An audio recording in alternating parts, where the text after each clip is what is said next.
తిరుమలకు సంబంధించి టీటీడీ నిర్వహిస్తున్నటువంటి గోశాలలో ఇటీవల పెద్ద సంఖ్యలో గోవులు చనిపోయాయని చెప్పేసి వైఎస్ఆర్ కాంగ్రెస్ పార్టీ భారీ ఎత్తున ప్రచారం చేస్తున్న పరిస్థితి. గోవుల మరణాల మీద ప్రస్తుతానికి మాటల యుద్ధం కొనసాగుతోంది. ఈ మాటల యుద్ధంతో ఎస్పెషల్లీ తిరుమల శ్రీవారి భక్తుల మనోభావాలు దెబ్బతినేటటువంటి పరిస్థితి కనిపిస్తోంది.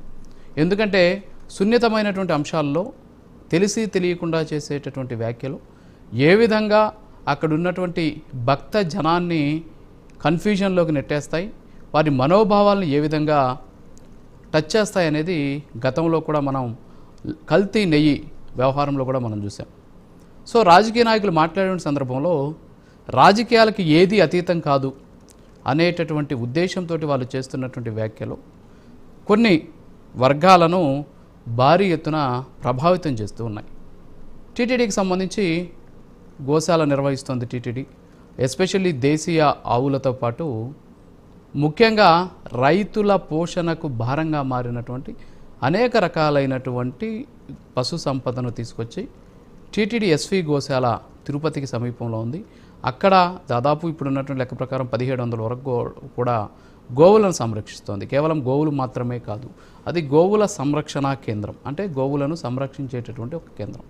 టీటీడీకి అక్కడ ఒకటే కాదు, చిత్తూరు జిల్లాలో పలమనేరు దగ్గర కూడా ఈ గోశాల ఉన్నాయి. అక్కడ దానికోసం ప్రత్యేకంగా అధికారులు ఉంటారు, ప్రత్యేకంగా వైద్యుల పర్యవేక్షణ ఉంటుంది. గోవులను సంరక్షించేందుకు అవసరమైనటువంటి వైద్యపరమైనటువంటి సాయం కూడా ఉంటుంది. సో ఇవన్నీ కూడా టీటీడీ ఒక వ్యవస్థ ఏర్పాటు చేసింది. సో దానికి ఒక డైరెక్టర్ కూడా ఉంటారు. అయితే ఇప్పుడు ఈ గోవులు మరణాలు అనేది మీద భారీ ఎత్తున పెద్ద రాద్ధాంతం కూడా జరుగుతుంది. ఎందుకంటే గోవుల మరణాలకు సంబంధించినటువంటి అంశం ఒక సున్నితమైనటువంటి అంశం. ఈ సున్నితమైనటువంటి అంశాన్ని టచ్ చేయడం ద్వారా రాజకీయంగా కాస్త డెవలప్ కావచ్చు, లేదు రాజకీయంగా కాస్త జనాల్లోకి వెళ్ళొచ్చు, ఒక హాట్ టాపిక్కి మనం కారణం కావచ్చు, ఒక చరిష్మా సంపాదించవచ్చు అనేటటువంటి ఒక ఉద్దేశం ఒక పక్క, క్రేజ్ ఒక పక్క.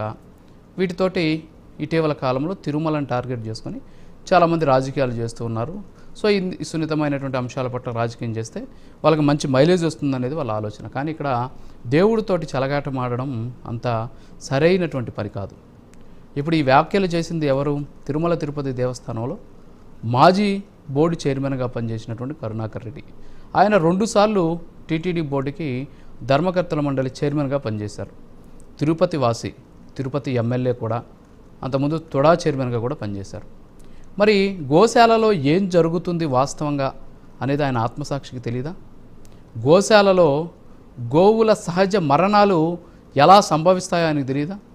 ఖచ్చితంగా తెలుసు. ఎందుకంటే ఎవరి హయాం అనేది పక్కన పెడితే గో సంరక్షణ కేంద్రంలో సంరక్షించేటటువంటి స్థితికి వచ్చినటువంటి గోవుల పరిస్థితి ఎలా ఉంటుందో అక్కడికి వెళ్ళి చూస్తే తెలుస్తుంది. బక్క చిక్కినటువంటి ఆవులు ఉంటాయి, కొన్ని కనీసం మేత కూడా తినలేనటువంటి పరిస్థితుల్లో, ఆహారం కూడా తీసుకోలేని పరిస్థితుల్లో గోశాలకు తరలిస్తూ ఉంటారు. ఎందుకంటే గోవును సంరక్షించాలి. రైతు ఆ గోవుని సంరక్షించలేక టీటీడీకి ఇచ్చేసినటువంటి సందర్భాలు కూడా చాలా ఉన్నాయి గతంలో. మరి సంరక్షించేటువంటి సందర్భంలో కొన్ని మృత్యువాత పడుతూ ఉంటాయి. నిజంగా ఇక్కడ నిర్లక్ష్యంతో మృత్యువాత పడితే ఎవరిని కూడా ఉపేక్షించకూడదు.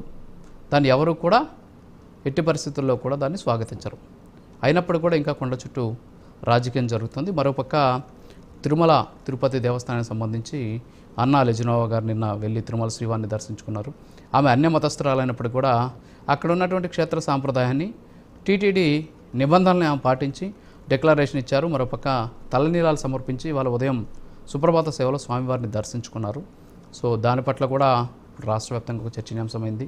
సో ఇది ఇవాళ హాట్ టాపిక్. ఈ హాట్ టాపిక్లో మనతోటి జాయిన్ అయ్యేందుకు వెంకటరెడ్డి గారు, వైఎస్ఆర్ కాంగ్రెస్ పార్టీ రాష్ట్ర అధికార ప్రతినిధి, అలాగే శాసనాల వీరబ్రహ్మం గారు, తెలుగుదేశం పార్టీ సీనియర్ నాయకులు, మస్తానరావు గారు పొలిటికల్ అనలిస్ట్, వీరు మనతోటి జూమ్లో ఉన్నారు. కీర్తన గారు జనసేన రాష్ట్ర అధికార ప్రతినిధి, మరి కాసేపట్లో మనతో జాయిన్ అవుతారు.